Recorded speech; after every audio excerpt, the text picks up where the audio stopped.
So Caitlin Clark plays basketball today, and it is her first game against the Minnesota Lynx. It is the first game she is playing against the Lynx. And if you guys don't know why the Minnesota Lynx game is important, the coach of the Minnesota Lynx is Cheryl Reeve. It is Cheryl Reeve. Cheryl Reeve is the coach of Team USA. So the coach of Team USA is facing off against Caitlin Clark today. On the end of Caitlin Clark's historic 5-game stretch, where she's created the most points of anyone in the history of the WNBA over 5 games, the coach who did not only did not pick her, the coach that has has retweeted anti-Caitlin Clark stuff, has liked anti-Caitlin Clark tweets. That is the same coach. That is the same coach that she's facing off today. And it's also not a fully healthy Lynx team. Like, again, the Lynx are still pretty good. You've still got Kayla McBride. You've still got Bridget Carleton. You've still got players. Like, you've still genuinely got players. But, as we've said in the video, or not even video earlier, in a video later, this USA team, Caitlin Clark better, without question, better than Chelsea Gray. As of right now, probably better than Kelsey Plum. In my opinion, right now, better than Jewel Lloyd. As far as guards are concerned, and better than Taurasi. As far as guards are concerned, I think Breanna still has it, and Kat Copper is definitely better than her, and Jackie Young's better than her. Jackie Young's better than Caitlin Clark right now. That's all I'm going to say.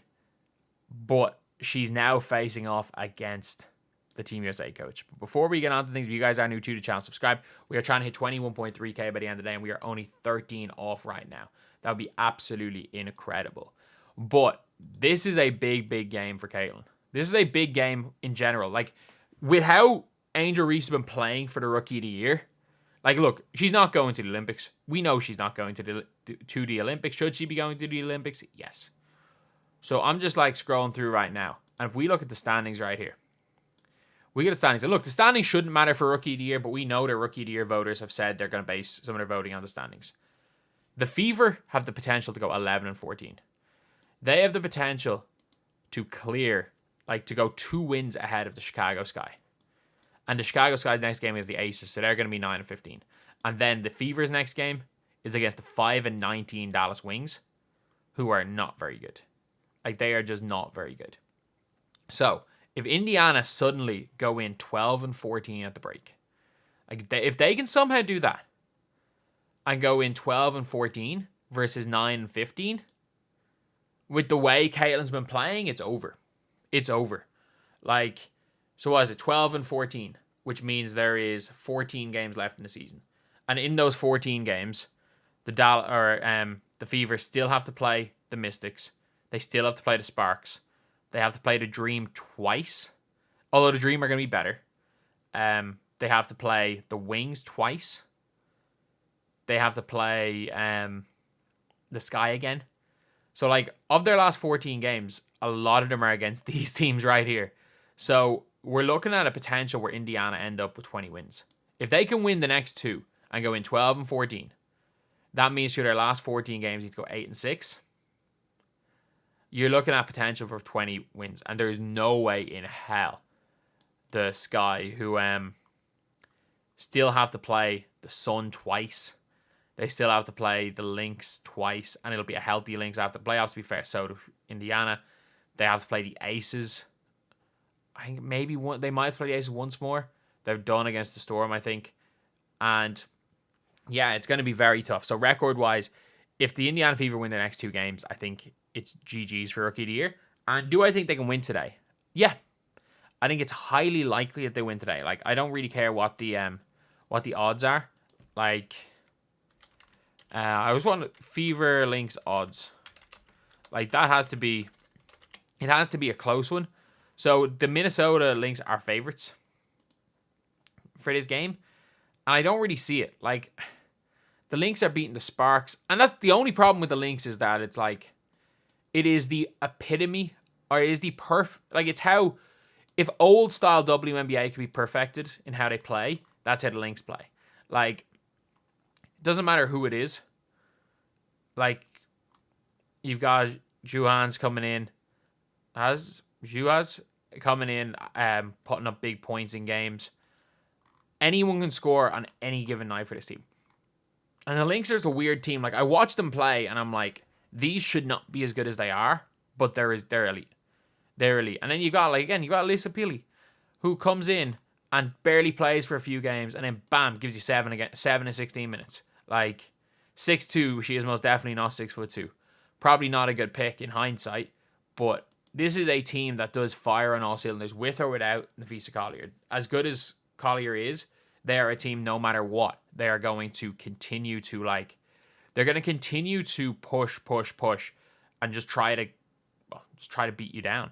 They're great offensive teams, one of the best offenses in the WNBA right now, with or without Collier. I genuinely thought, I was like, geez, this team might struggle a lot without Collier, and they really haven't. They've been really good with or without her.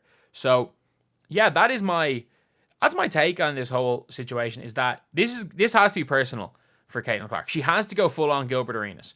And if you guys don't know what I mean by full-on Gilbert Arenas, the Gilbert Arenas, what was it? I need to find this. It was basically Gilbert Arenas when he was with Team USA. I think he said that he was going to drop 50. I think he said he was going to score 50 on all the coaches, and then did it in the first game. And everyone made sure, like, that he did it. So he let them all know. Let me go and put this on. But yeah, it's like he let them all know. Gilbert Arenas, when he got cut from the Team USA in 2006, he just started bowling. Like, he went absolutely berserk after getting cut, which is crazy, by the way. Do you know what? They cut him in 2006. You know who started point guard in 2006? What's his name? Kirk Heinrich. Kirk Heinrich was on the World Cup team in 2006, and they cut Gilbert Arenas for that, which is wild.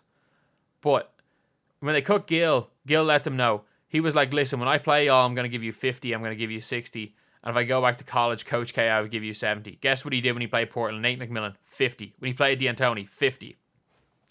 And then I can't remember who one of the coaches was, but it was like a random regular season game. He had just, I think, given 2 people 50.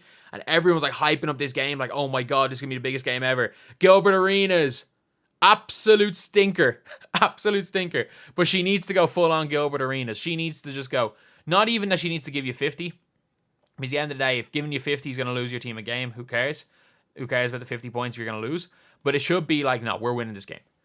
Every single coach is involved in Team USA. She needs to make that personal and go and beat them. Like, they woke up a monster. And I'm not going to lie, outside of a couple of games, like, they really did wake up a monster. I'm not going to lie. The Team USA has woke up a monster and woke up the greatest rookie guard in the history of the WNBA. And this is going to be a fun game to watch tonight.